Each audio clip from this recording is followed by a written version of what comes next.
Chapter 1, The Apparition of Our Lady of Fatima.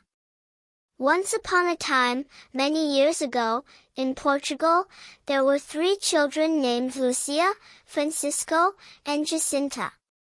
They were playing in the field when they saw a beautiful lady surrounded by a bright light.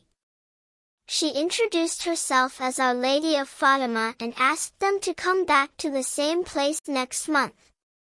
Chapter 2, The Vision of Hell. The next month, the children returned to the same place, and the lady appeared again. She showed them a vision of hell, a terrible place where souls suffer forever. Our Lady asked the faithful to pray the Rosary every day to avoid eternal condemnation. Chapter 3, The Third Apparition. In the third apparition, Our Lady asked that Russia be consecrated to her Immaculate Heart. She warned about the imminent Second World War and the horrors it would bring. The children were instructed to spread the message so that more people could pray for the world. Chapter 4, The Rosary Prayer. The children started to pray the Rosary daily, just as Our Lady had asked.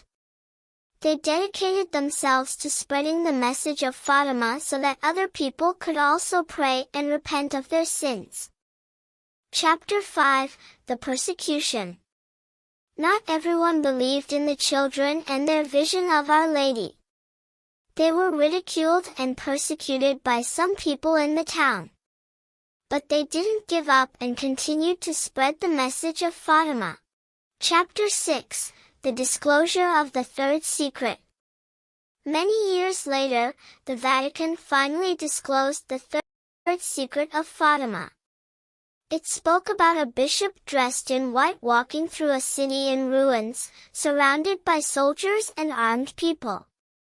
Pope John Paul II believed that this vision referred to the attack against his life in 1981.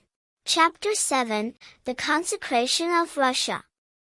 Pope John Paul II consecrated Russia to the Immaculate Heart of Mary in 1984, fulfilling the request of Our Lady of Fatima. Many people prayed for world peace and an end to the war. Chapter 8, The Message of Fatima lives on. Even after many years, the message of Fatima still lives on. The children who saw Our Lady of Fatima became saints, and many people continue to pray the Rosary daily. Our Lady's message is still very important today, asking people to repent of their sins and pray for world peace.